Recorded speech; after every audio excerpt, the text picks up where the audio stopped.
안녕하세요. 유튜브를 통해서 사연을 보내고 이야기를 나눌 수 있다는 사실은 알고 있었지만 제가 이렇게 보낼 줄은 몰랐네요.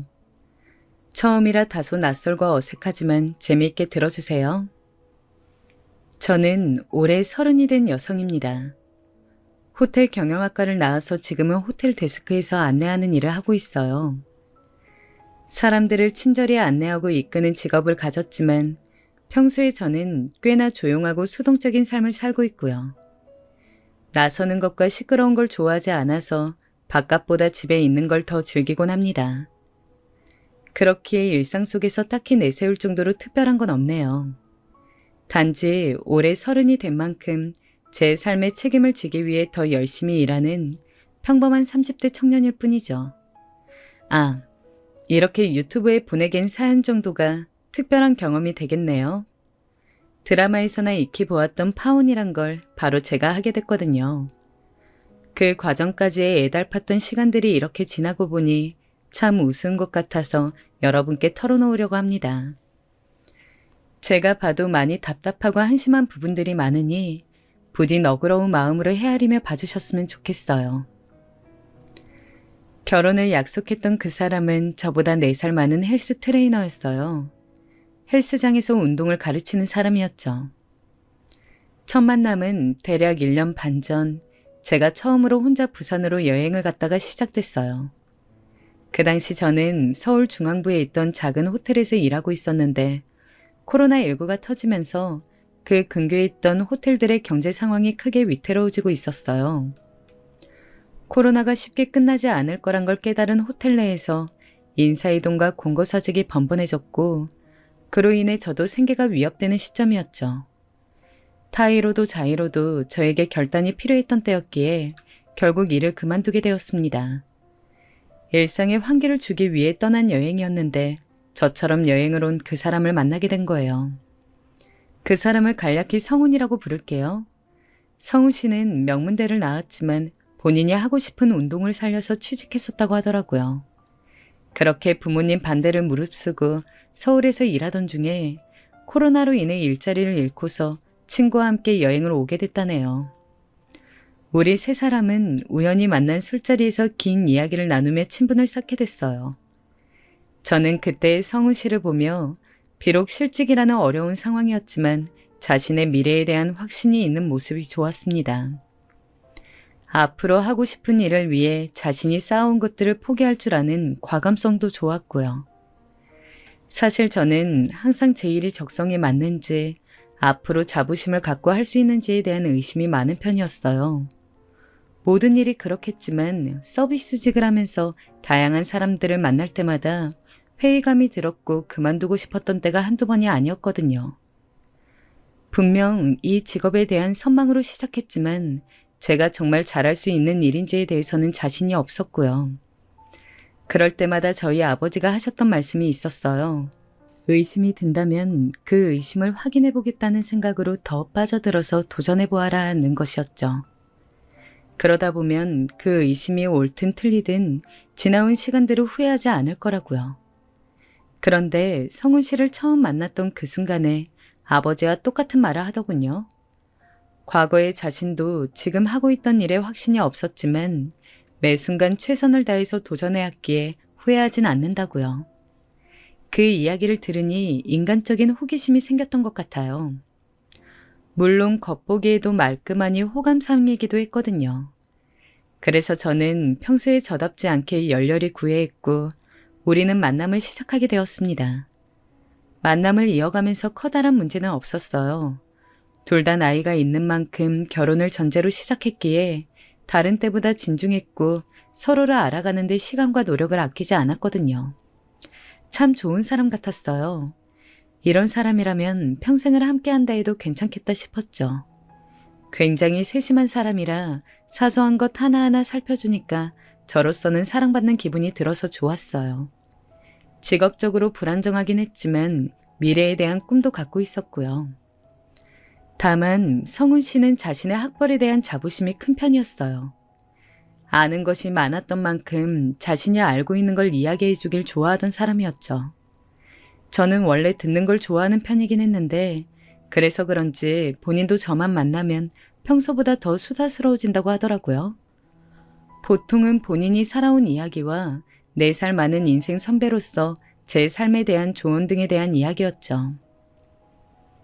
자기야, 우리 나이가 되면 연애도 허투루 해선 안 돼.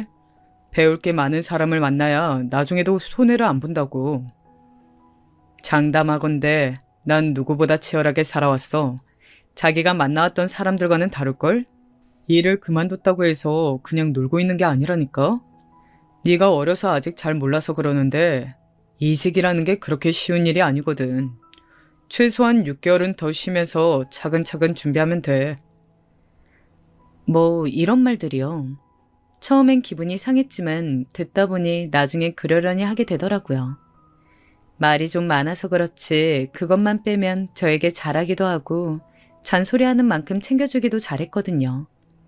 물론 나중에 주변 사람들한테 이런 점들을 이야기하니 저처럼 세상 미련한 곰이 없다면서 하나같이 혀를 찼지만요. 맞아요. 말이 많은 게 문제가 아니라 저를 아랫사람으로 내려보는 그 태도가 문제였던 거예요. 그건 결코 쉽게 넘어갈 일이 아니었죠. 결혼한 어떤 지인이 한 말이 기억나네요. 단점 한 가지만 빼면 괜찮다고 생각해서 누군가를 만나면 꼭 그 단점 때문에 헤어지게 된대요. 커다란 단점 하나가 다른 여러 장점을 다 잡아먹으니까요. 분명 틀린 말이 아니었죠. 한 번은 제 친구들을 보여준 적이 있었어요. 성훈 씨가 하도 제 친구들을 보고 싶다고 졸라서 자리를 가지게 된 거였죠. 제 친구들을 보면 제가 어떤 사람인지 더 잘 알 수 있다나? 그러면서 본인은 학교 전공과는 전혀 다른 일을 하다 보니 나이가 들수록 친구가 많이 사라졌다고 하더군요. 그 말조차 그땐 왜 그렇게 안쓰럽게 들리던지 마침 저를 잘 아는 오래된 친구들이 성훈 씨를 궁금해하던 참이었고 제가 이렇게 남자친구를 보여준 게 처음이라서 다들 흔쾌히 나와주었네요. 처음 만나던 한 시간은 분명 하하호호 웃음이 끊이지 않으며 화기애애했습니다. 성훈 씨가 활달한 편이라 분위기 띄우는 걸 잘했거든요. 그런데 시간이 지나고 술이 조금 들어가니 성훈 씨가 점점 평소에 저를 대하는 것처럼 친구들을 대우하기 시작한 거예요. 말끝마다 친구들이 잘 몰라서 그러는데 라면서 애들이 원치도 않은 조언과 충고를 아끼지 않는 모습이 제가 보기에도 심하더라고요. 나한테도 이래왔나 싶고 그래서 그만하라는 표시로 옆에서 계속 팔로 툭툭 쳤는데 눈치를 못 채더라고요. 하긴 눈앞에서 친구들의 표정이 점점 굳어가는 것도 못 알아챘으니 어련했을까요. 분명 친구들에게 저희 커플을 소개하는 자리였지만 어쩌다 보니 각종 경제와 사회, 정치에 관한 이야기를 주고받으며 영양가 없는 대화만 줄곧 이어지다 모임이 끝나게 되었습니다. 성훈 씨를 먼저 집으로 보내고 친구들을 집으로 데려다주는 길이었어요. 어색한 침묵이 이어지다가 한 친구가 정막을 깨고 먼저 말을 꺼내더라고요. 소영이 너 오늘 그분이랑 결혼할 계획인 거 맞지? 아마도. 안 그래도 너희한테 오늘 어땠는지 물어보려고 했는데. 내가 주제넘게 네 선택에 대해서 이래라 저래라 하는 건 아니지만 그냥 너희 친구로서 그리고 오늘 함께 자리했던 사람으로서 말하자면 그분은 너에게 안 맞는 것 같다. 뭐 다정다감하고 유쾌하니 사람으로선 나쁘지 않은 것 같은데 평생 배우자로 함께하기엔 뭐랄까? 조금 고압적이지 않아? 다른 사람들 대할 때 말이야. 맞아. 분명 그런 면이 있지. 친구는 저의 무덤덤한 반응이 마음에 들지 않았는지 자신의 생각을 한 번 더 확실히 표현했습니다. 네 입장 생각해서 이런 말까진 하고 싶지 않았는데 요즘 말로 하면 솔직히 좀 꼰대 같지. 분명 너도 숨 막히는 날이 오지 않겠어? 그런 걸 생각하면 사실 난 걱정돼. 그때 당시엔 친구의 말에 수긍하고 대신 사과하면서도 속으로는 한기로 흘리게 되더라고요. 아마도 제게 쓰인 콩깍지의 일종이었겠죠. 내가 알고 있는 성훈 씨의 좋은 장점을 친구들은 모르니까 잠깐 만나보고 하는 말이겠거니 싶었어요. 이제 와서야 그 생각이 어리석었던 걸 깨달았으니 참 빠르죠. 이러니 남녀 사이 문제는 주위에서 수백 번 이야기해봤자 소용없고 본인이 직접 깨달아야 변화할 수 있다는 건가 봐요. 그 만남이 있고 난 후 성훈 씨를 만나 따로 제 생각을 전하기로 했어요. 앞으로 나를 대할 때 가르치듯이 말하지 말고 연인으로서 그리고 평생을 함께할 아내로서 존중하는 태도를 가져달라고요. 제가 처음으로 그렇게 말하자 성훈 씨는 조금 놀란 듯 보였습니다. 그러더니 사과하면서 자신이 왜 그렇게 말하는 습관이 생겼는지 이야기해 주더라고요. 우리 아빠는 그 시절 유명한 대학을 나오셨어. 먹고 살기 힘든 때 흔치 않게 배운 사람이었지. 그 자부심이 크다 보니 어렵게 취직한 회사도 마음에 들지 않아 퇴사를 반복하기 일쑤였던 거지. 결국 원래의 기대보다 한참 떨어진 작은 회사를 다니게 되었고 거기서 정년퇴직까지 하신 거야. 하지만 아빠는 그 현실을 부정한 채 본인이 좋은 학교를 나온 수재였다는 사실만 기억하고서 주변 사람들을 대했어. 그러다 보니 평소에 말버릇이 상대를 내려다보듯이 대하는 거였고 그런 환경에서 자란 나도 똑같이 닮아버린 거야. 내가 악착같이 공부해서 좋은 학교에 간 것도 그런 이유였고. 대충 이야기를 들어보니 이해가 가더라고요. 뭐 문제를 알았으니 고치기만 하면 되는 줄 알았어요. 성우 씨도 그 다음부터 대화를 할 때 특히 더 조심하기도 했고요. 한 번에 바뀌진 않았지만 말실수를 하고 나면 이젠 금방 알아차리고 사과했거든요.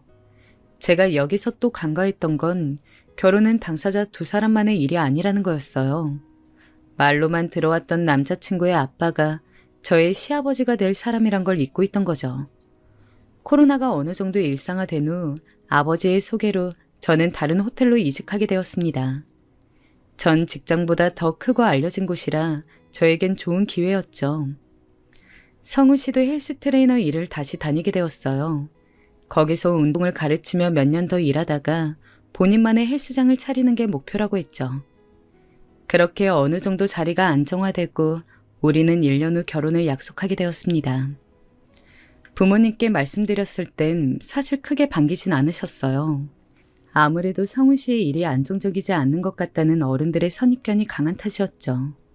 실제로 어느 정도는 맞기도 했고요.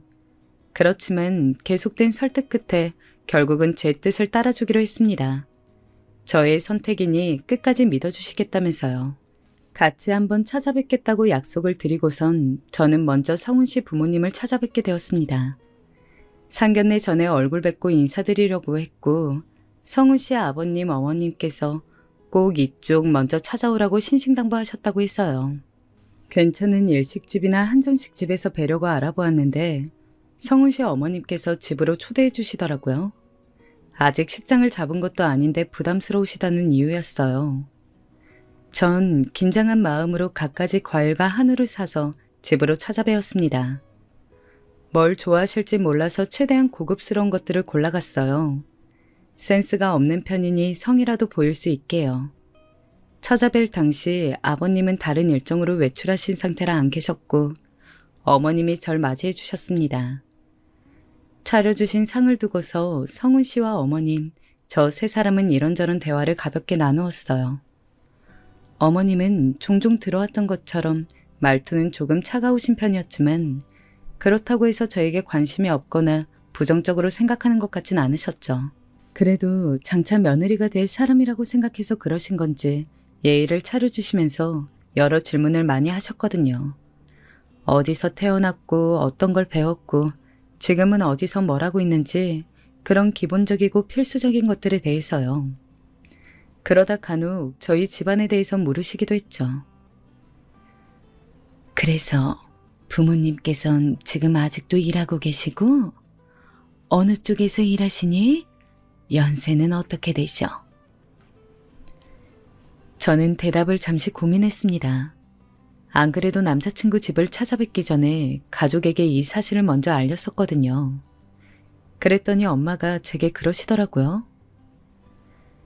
가족 내에 관한 이야기는 상견례 때 주고받으면 되니까 웬만해서 너 혼자 있을 땐 말을 삼가는 게 좋아. 결혼 전에는 좋은 얘기건 나쁜 얘기건 쉽게 책 잡힐 수 있으니까. 그런 건 어른들끼리 얘기 나눌 수 있게 최소한의 말씀만 드려. 알겠지? 그 말이 떠오르면서 아직은 제가 구체적으로 말할 단계가 아닌 것 같다는 생각이 들더라고요. 해서 어머님께는 대충 얼버무려 대답했어요. 아, 아버지는 일하세요. 그냥 숙박업을 하고 계신데 직접 관리도 하시고요. 어머니는 잠시 생각에 잠기더니 이내 무덤덤한 말투로 알겠다며 넘어가셨죠. 뭔가 이렇게 떠들기는 민망한 이야기지만 사실 저희 집은 서울 외곽에서 크진 않은 호텔을 경영하고 있습니다. 뭐 그래도 호텔은 호텔인지라 규모 면에서 다른 숙박시설보다는 훨씬 크긴 하죠. 1층일 레스토랑을 함께하고 있어서 꽤나 알려져 있기도 하고요. 이런 아버지 영향으로 제가 이 일을 시작하게 된 것도 있어요. 아버지는 당신 일에 넘치는 자부심을 갖고서 환갑을 훌쩍 넘긴 나이에도 아직까지 매일 호텔을 드나들며 운영에 직접 관여하고 계시니까요. 외곽에 있다 해도 제가 보기엔 어느 근사한 5성급 호텔에 견주어도 전혀 뒤처지지 않고요. 그런 모습을 보면서 자란 저는 아버지가 있는 호텔에 일하고 싶단 마음으로 꿈을 키우면서 관련 학교에까지 진학하게 된 거였어요. 그런데 아버진 제가 너무 쉽게 일을 배우는 걸 원치 않으셨고 다른 호텔에서 일하며 현장이 어떻게 흘러가는지 공부하길 바라셨죠. 이렇게 들으니 뭔가 재벌 2세의 성장일기 같네요. 그만큼 대단한 집안은 아니지만 시골 작은 마을에서 태어난 아버지가 홀로 서울에 올라와 맨 땅에서 일궈낸 사업이니 충분히 박수받아도 될 가치 있는 일이라고 생각해요. 지금까지 내가 누리는 일들에 대해 부모님께 감사한 마음으로 지내왔고요. 그런 이유로 부모님에 대한 자부심은 크지만 제가 한 건 아직 아무것도 없으니 나서서 떠벌리고 다닐 이유도 없었죠. 그렇게 자연스럽게 성훈 씨에게도 이야기한 적이 여태껏 한 번도 없었던 것 같네요. 저에게 물어본 적도 없으니 굳이 말할 기회도 이유도 없었고요. 숙박업을 한다는 저의 말에 성훈 씨는 다소 놀란 것 같았습니다. 본인은 처음 듣는다면서 그동안 제 이야기를 혼자 미루어 봤을 때 저희 아빠가 그냥 일반적인 음식점을 운영하고 계신 줄 알았다고 하더라고요. 얘기를 안 하니 그렇게 생각할 수 있겠다 싶어서 웃어 넘겼습니다. 그때 아버님이 집 안으로 들어오셨어요. 밖에서 술자리가 있으셨는지 약주를 조금 하신 것 같았고요. 빨갛게 오른 얼굴로 저를 훑어보며 낯선 이에 대한 반감을 드러내시더라고요. 이내 이 낯선 손님이 성훈 씨와 함께 왔다는 걸 아시고선 그제서야 식탁에 앉으셨죠. 아, 그래. 네가 소영이구나. 뭐 전부턴 이야기 익히 들었지. 우리 똑똑한 아들이 선택한 사람이라 많이 궁금하긴 했어. 사실 댁을 찾아뵙기 전부터 저에 대해서 많이 물어보실 줄 알고 긴장 많이 했는데 그럴 틈이 없더라고요. 아버님은 짧은 인사말을 건네시고는 어느 순간 자연스럽게 본인 이야기를 하기 시작하셨습니다. 당신이 얼마나 좋은 집안에서 태어났고 얼마나 많이 배웠으며 얼마나 쉽게 대학을 갔는지에 대해서요. 제가 차 한 모금도 마시지 못하고 내내 이야기를 듣는데 성훈 씨는 이런 이야기의 흐름이 익숙하다는 듯 본인 핸드폰이나 만지작거리고 있더라고요. 아버님을 말리지도 않고요. 그렇게 앉아서 궁금하지 않은 인생사 이야기를 한참을 듣는데 다행히도 어머님이 이제 그만하고 저에게 그만 집에 돌아가 보라며 구해주셨죠. 저는 아쉬운 표정으로 그렇지만 잽싼 동작으로 짐을 챙기기 시작했습니다. 그런데 저를 물끄러미 바라보던 아버님이 갑자기 한 말씀 하시더라고요. 사실 아주 솔직히 말하자면 네가 며느리감으로선 그렇게 마음엔 들지 않는다. 알지? 뭐 듣자 하니 배움에 대해선 중요시 여기지 않는 집안 같던데. 생각해봐라. 왜 사람들이 수준을 운운하면서 급을 따져 만나겠냐. 함께 어울리려면 대화가 통해야 하니까 그런 거다. 이 머리로 나오는 말의 수준이 맞아야 한다고. 그 말을 듣는 순간 전 기분이 너무나 불쾌했습니다. 오늘 처음 본 초면인 사이에 게다가 아들이 결혼하고 싶다고 데려온 사람한테 어떻게 그런 말을 할 수 있을까요? 한마디로 저희 집안은 못 배워먹은 꼴통 집구석이고 당신네들은 콧대 높은 고고한 집안이라는 거 아닌가요? 결론적으로 아버님은 이 말을 저에게 하기 위해 여태껏 본인이 어떤 길을 걸어왔는지 구글절절 얘기하신 건가 싶더라고요. 그런데 또 한편으로 생각해보니 저는 배움을 중요시한 적 없다는 이야기 한 적 없는데 너무나 당황스럽더라고요. 그래서 그 짧은 시간 내에 곰곰이 지난 시간을 되짚어봤습니다. 갑자기 기억 하나가 불현듯 떠오르더라고요. 몇 달 전 제가 어버이날 선물을 준비하는데 옆에서 성훈 씨가 지켜보고 있던 그 순간의 기억이요. 저희 아빠가 중학교만 졸업한 분이어서 학교에 대한 미련이 아직도 남아 계시다는 이야기를 아주 잠깐 지나치듯 했었거든요. 그걸 듣고서 본인 멋대로 포장하여 곧장 아버님한테 가서 전달했을 테죠. 결국 그렇게 우리 집은 배우는 것에 대해서 전혀 관심 두지 않는 집안이 된 거고요. 어이가 없어서 성훈 씨를 쳐다봤더니 본인은 모르는 일이라는 듯 과일만 주워 먹고 있던데요. 먹고 있던 사과처럼 똑같이 깎아버릴까 하다가 참았네요. 이런 집에선 더는 1초도 못 있겠다 싶어서 도망치듯 빠져나왔습니다. 그제야 정신을 차렸는지 성훈 씨가 따라 나와서 잡더라고요. 집까지 데려다 주겠다면서요. 됐다고 하고 얼른 나와 혼자 바로 집으로 향했습니다. 더 이상 그 사람이랑은 만날 수 없겠다는 깨달음만 얻은 채로요. 성훈 씨는 제 달라진 태도를 보고서야 사태의 심각성을 깨달은 듯 했습니다. 헤어지겠다고 마음먹었기에 이별을 준비하고 있었더니 이를 알아차렸는지 어떻게든 저를 붙잡으려는 노력을 하기 시작하더군요. 어느 순간부터 매일 제 직장 앞으로 데리러 오거나 밤마다 장문의 문자를 남기고 꽃다발 선물을 만날 때마다 주는 그런 행동들이요. 제가 없는 일상을 상상해보니 너무 괴로워서 저를 꼭 잡아야겠다고 생각했다나요? 항상 받아주고 이해해주고 들어주던 저 같은 사람을 다신 만날 수 없다는 걸 이제서야 깨달았다고요. 아마도 잠시 연락 없이 떨어져 있던 기간 내내 이런저런 생각을 많이 한 것 같았습니다. 매번 연락을 하는 건 제 쪽이었으니까요. 허전함을 느낄 법도 하지 했죠. 그런데 솔직히 저도 아버님의 그 말 때문에 화가 난 거지 남자친구한테 화가 났던 건 아니라서 그런 말을 들을수록 마음이 흔들리더라고요. 그러다 보니 얼굴을 보면 자꾸만 마음이 약해지고 자기가 잘하겠다는 말을 믿고만 싶어지고요. 아직 정신 못 차렸던 거죠. 속병을 앓으면서도 확실히 결정 내리지 못했던 건 사실 마음속으론 그렇게 모른 척하고 싶었던 거예요. 나만 그 일을 까맣게 잊어버리면 없던 일이 될 테고 그럼 우린 다시 평범한 연인 그리고 가족이 될 수 있을 테니까요. 그런 안일한 마음이니 그때 당시에 몇 날 며칠을 헤어지지도 그렇다고 다시 온전히 만나지도 못한 채 이런저런 고민으로 밤을 보냈던 것 같네요. 저의 이런 심각한 상황을 일찌감치 눈치챈 엄마가 조심스럽게 오셔서 남자친구 부모님을 뵙고 온 게 아니냐고 물어보셨지만 괜히 걱정을 끼쳐드리기 싫었습니다. 늘 그랬듯 또다시 얼버무리고 말았죠. 친구에게 이런 고민을 털어놓는 건 제 얼굴에 침 뱉는 일 같아서 하고 싶지 않았어요. 형제가 없는 저는 부모님에게 모든 걸 털어놓는 딸이었지만 그것도 어리광일 뿐이니 진중한 결혼 문제에 대해선 쉽게 이야기 나누기 어려웠죠. 저의 개인적인 근심과는 다르게 아버지의 사업은 점점 더 안정화되고 있었어요. 코로나가 터졌을 당시만 해도 사실 사업을 다소 무리하게 확장시키고 있었던 테라 적잖이 어려웠거든요. 이런 시대에 세계적인 전염병이 터질 줄 누가 알았을까요? 그 당시는 가족들 모두가 상황적으로도 심적으로도 힘들던 때였죠. 그러다 차츰 시간이 흐르고 코로나가 일상화되면서 사람들이 해외여행을 못 가니 호텔로 여행을 오더라고요. 저희 호텔은 서울 외곽에 있는 곳이라 오히려 중심부에 있는 곳들보다 여행지 느낌이 나서 그런지 더 호황이었고요.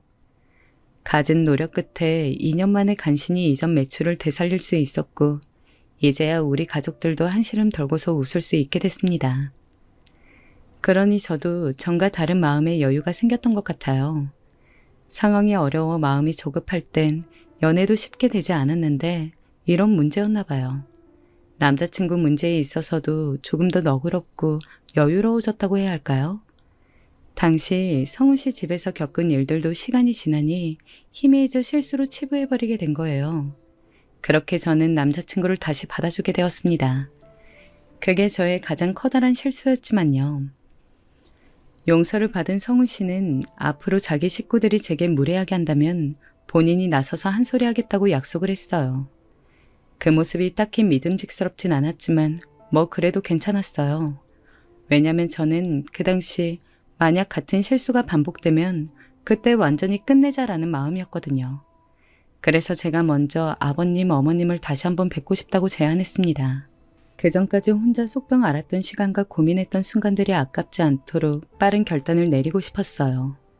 이번엔 조금 더 편안한 분위기에서 이야기하고자 성우 씨 집에서 가까운 일식집을 예약하고서 먼저 가 있었습니다. 이번엔 성훈 씨와 아버님, 어머님 두 분이 함께 들어오시더라고요. 그런데 왠지 성훈 씨가 이전부터 단단히 눈치를 주었던 듯 도착한 그 순간부터 저를 뺀 세 사람의 눈빛이 오고 가는 거예요. 예전에는 미소조차 보이지 않던 분들이셨는데 오시자마자 호탕하게 웃으시더라고요. 그래, 새아가가 먼저 우리랑 만나자고 했다며. 좀 놀라긴 했다만 뭐 기특하네. 새아가라는 말에 흠칫했지만 나름대로 애쓰고 계신 거라고 여기며 넘어가기로 했어요. 그런데 집 주변에 이렇게 깔끔한 음식점이 있었네. 난 왠지 바깥에서 먹으면 아까워서 집에서만 해먹게 돼서 잘 몰랐거든. 저번에 너 올 때도 있는 걸로 너무 대충 해줬나 싶어서 마음에 걸렸는데 소영이 네 덕분에 이렇게 호강을 다 하네. 잘 먹을게. 라는 어머님의 말씀을 듣게 되었습니다. 그러니 어느 순간 저번에 집으로 초대받은 것도 결국 돈이 아까워서 그러셨구나 라는 걸 알게 된 거예요. 그래도 처음 만나는 자리라 밖에서 뵙는 게 좋다고 생각했는데 한사코 거절하시며 꼭 집으로 오라는 말이 이런 뜻이었다는 걸요. 그런 일이 있고 나서 제가 대접하는 건 당연하게도 이런 고급스러운 음식점이라는 게 왠지 찜찜한 기분이 들어서 답답했어요. 하지만 저는 애써 마음을 추스르고서 대화를 이어가려고 했습니다. 저번에는 죄송했습니다. 얼굴 뵙고 말씀드리고 싶었어요. 이제 성훈 씨랑 결혼에 대해서 깊게 이야기하기 전에 한 번 더 어머님, 아버님 만나 뵙고 이런저런 의견도 엿듣고 싶어서요. 그래, 잘 생각했네. 요즘 사람들 아무리 자기들이 잘났다 떠들어대지만 그래봤자 속빈 강정이다. 현명한 어른 말씀을 따라가야 괜히 헛고생 안 하는 거야.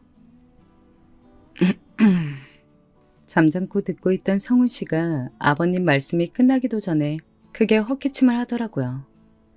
아무래도 눈치를 준 게 맞았나 봐요. 기분이 더 찜찜해질 찰나에 막은 게 차라리 다행이라고 생각했어요. 덕분인지 이전과 다르게 꽤나 화기애애한 분위기에서 식사를 이어갈 수 있었습니다. 성훈 씨가 사이에서 소통을 조율하고 활기차게 대화를 이끌어 나가니 확실히 이전과는 다르더라고요. 아버님, 어머님은 가끔 문제가 될 일이 있으면 성훈 씨를 탓하게 됐고 성훈 씨는 넉살 좋게 넘기니 저는 곤란한 일 없고요. 아버님은 기분이 좋으셨는지 반주까지 하셨네요. 그때 그 순간만큼은 정말로 저도 이제 이 집의 식구가 된 것 같았어요. 전에 있었던 맘 상한 일들이 다 녹는 기분이었죠. 그런데 그 화목한 분위기가 가장 최고조로 올라갔을 때 또 일이 터진 겁니다. 제가 신이 나서 엄마의 충고도 까먹은 채 혼자 막 떠들던 참이었어요. 저 여태까지 정말 열심히 일하면서 알뜰하게 모았어요. 다른 건 몰라도 그 성실함 하나는 내세울 수 있고요. 어릴 적엔 제가 결혼할 때 부모님 도움도 안 받겠다고 다짐할 정도였으니까요. 야, 세아가 농담이지? 집에서 얼마까지는 해주겠다고 말씀하셨을 거 아니야. 여인숙 그거 운영해봤자 벌면 얼마나 벌겠냐마네. 술에 취한 아버님이 웃음기 가득한 얼굴로 말씀하시더라고요. 순간 제 표정이 확 굳자 이를 알아챈 성훈 씨가 취했다면서 말렸습니다. 그런데 처음엔 조심스러웠던 말투는 사라지고 사대질까지 하면서 말씀하시더라고요. 사실 난 다른 건 안 바란다니까. 명망 높은 지방인이거나 성훈이 그 가게 하나 내줄 수 있으면 결혼 허락하려고 했었지. 당장은 어려워 보이긴 하다만 결혼하고 나서 뒷바라지 해줄 수 있으면 됐지 뭐. 아버님, 약주를 하셔서 그런 건지 원래 그런 생각을 가지셨던 건지는 모르겠지만 저희 집에 대해서 이렇게 또 운운하시는 건 듣기 좀 속상하네요. 그래, 말이 나와서 그러는데 너 내가 한 말이 그렇게나 속상했냐? 그래서 성훈이 애한테 헤어진다니 뭐니 겁준 거야? 어른이 이런저런 말을 하다 보면 농담도 할 수 있는 거고 속 이야기도 할 수 있는 거지. 그게 그렇게 섭섭했니? 애초에 결혼할 생각이 없는 건 아니고? 네, 말씀처럼 결혼 생각을 정리해가는 단계지. 아직 성훈 씨와 결혼한 사이는 아니죠. 그러니까 농담이든 속 이야기든 어느 정도 예의는 차려주셨으면 해요. 저도 2번 겁주기는 싫거든요. 제가 맞받아치니 성훈 씨가 이번에는 저를 막아서더라고요. 그만해. 그냥 넘어가자. 뭘 그만해. 우리 집에 대해서 얼마나 아신다고 이렇게 매번 깎아내리는 건데? 오빠는 나에 대해 대체 뭐라고 했길래 이렇게 쉽게 말씀하시는 거냐고. 네 기분 하나 맞춰주려고 우리 부모님이 언제까지 눈치 봐야 돼? 소영이 네가 어려서 잘 몰라서 그러나 본데 이럴 땐 그냥 네네 하고 넘어가는 거야. 저 말을 끝으로 폭발한 저는 바로 일어서 나왔습니다. 나오는 중에도 뒤쪽에서 계산을 하고 가냐는 둥 어이없는 대화가 들려오는데 기가 차서 문을 박차고 올 수밖에 없었네요. 후에 이 이야기를 결혼한 언니에게 들려준 적 있습니다. 그랬더니 그쪽 부모님이 결혼 전에 미치지 않기 위해 기강을 잡으려고 한 게 아니냐고 하더라고요. 본인 집안이 내세울 게 없으니 그렇게라도 영향력을 보여주기 위해서요. 그런 식으로 신부 쪽보다 더 좋고 아쉬울 거 없다는 걸 주장하려고 계속 저와 저희 집을 깎아내린 거라고요. 막상 이야기를 듣고 보니 정말 그런 것 같았어요. 그래서 만약 제가 구체적으로 저의 배경에 대해서 설명하고 내세웠다면 어떤 태도를 보였을까 싶더라고요. 남들 다 하는 결혼인데 별탈 없이 결혼해서 행복하게 잘들 사는데 내가 왜 사랑하는 사람과 그 가족들한테 이런 수모를 당해야 하는지 너무 억울하고 분해서 있던 정 없던 정 전부 다 떨어져 버렸네요. 이번 기회로 사람은 쉽게 변하지 않는다는 걸 너무나 확실히 깨달았고요. 나이 30이 넘어서 엉엉 울며 집으로 돌아가니 엄마 아빠가 놀라서 달려오셨어요. 왜 그러냐며 저를 달래주시는데 죄스러워서 울음이 멈추지 않더라고요. 어느 정도 눈물을 쏟아낸 후 진정한 저는 처음부터 끝까지 전부 털어놓게 되었습니다. 저를 믿어주셨던 가족들을 더는 실망시키고 싶지 않아서요. 그동안 남자친구와의 만남에 대해 구체적으로 말을 한 적 없기에 부모님은 적잖이 놀라신 것 같았어요. 그런데 저를 가만히 바라보던 아버지가 갑자기 생각지 못한 말씀을 하시더라고요. 상견례 진행하자. 장소는 내가 잡을 테니 그쪽한테 연락해서 식사 자리 마련해. 뭐? 말도 안 돼. 나 결혼 안 할 거야. 갑자기 상견례를 하자고 하니 도통 이해가 가질 않더라고요. 그런데 아버지의 너무나 단호한 모습에 거절할 수가 없더라고요. 어차피 결혼 진행할 생각 없고 따로 계획이 있으니 최대한 빠른 시일 내에 약속을 잡으라고 하실 뿐이었어요. 저는 어쩔 수 없이 모른 척하고 그날 밤 바로 성훈 씨한테 전화를 했습니다. 제가 먼저 전화를 하니 안 그런 척해도 굉장히 기뻐하더라고요. 아무래도 오늘처럼 강경하게 나간 게 먹혔다고 생각하는 것 같았어요. 그 생각이 핸드폰 너머로까지 느껴지니까 정말 재수가 없더라고요. 금방 목소리 깔고서 대답하기에 저도 진중한 목소리로 오늘 있었던 일에 대해 사과했습니다. 아버님, 어머님이 많이 화가 나셨지만 본인이 잘 말해보겠다고 하더군요. 그래서 전 바로 상견례를 제안했습니다. 성훈 씨는 다소 놀란 듯 했지만 알겠다면서 수락했기에 생각보다 일은 일사천리로 진행되었어요. 그렇게 일주일 후 생각지도 못한 상견례를 갖게 되었습니다. 상견례 자리는 놀랍게도 저희 호텔 1층에 있는 레스토랑이었어요. 아버지의 계획에 어느 정도 예상이 갈 쯤 성훈 씨와 아버님, 어머님이 들어오셨죠. 다행히도 저희 호텔이 성훈 씨 집과 그리 멀지 않아서 편히 오신 눈치였어요. 너무 편해서 궁시렁거리는 게 다 들릴 정도였지만요. 사돈댁은 뭐 이런 좋은 데서 만나자고 하시니 얘까지 거에 기죽을 줄 알고. 그렇게 조용한 룸에서 모여 상견례 자리를 시작했습니다. 가짜니 뭐니 해도 어찌됐든 상견례여서 그런지 꽤나 정중하고 정숙한 자리였고요. 엄마가 정적을 깨고서 부드러운 말투로 대화를 이끄셨어요. 하지만 마지막으로 만났을 때 자리를 박차고 나왔으니 저에 대해 그쪽 아버님 어머님이 부정적으로 생각하고 계실 수밖에요. 그렇게 이야기를 나누는 시종일관 비공과 불평스러운 언사가 이어지더라고요. 하지만 신기하게도 저희 부모님은 기분 나쁜 티 하나 없이 웃으며 받아치시더라고요. 오히려 그런 태도가 상대편의 심기를 더욱 건드린 것 같더라고요. 사실 오늘 자리는 안 나온 게 좋지 않을까 고민 많이 했네요. 아들놈이 뭐에 홀렸는지 사정사정하게 나와본 겁니다. 아시는진 모르지만 따님을 만날 때마다 어른을 대하는 언행이 많이 불편했었거든요. 그래서 결혼을 이야기하기엔 아직 이르고 예우를 먼저 가르치는 게 도리이지 않을까 싶었네요. 옆에서 이 끔찍한 말을 다시 한번 들으니 정말로 속이 부글부글 끓는 것만 같았어요. 성훈 씨는 이제 아예 아버님처럼 가기로 한 듯이 고개를 빳빳이 들고 우리 가족을 바라보고 있었죠. 전 일부러 성훈 씨와는 눈도 마주치지 않았습니다. 그렇군요. 저희 딸아이가 결례를 범했다면 사과드리겠습니다. 저희가 부족해서 그런 듯하니 이해해 주세요. 무슨 말씀이신지 잘 알겠네요. 이런 얘기는 곤란하실까봐 안 하고 싶었는데 제가 그 당시 알만한 대학교를 나왔거든요. 남들 술 마시면 놀 때 혼자 방에 틀어박혀서 공부 열심히 했습니다. 저 성훈이도 저의 영향을 받아서 명문대까지 나왔고요. 자식이 결국 닮는 건 부모 아니겠습니까?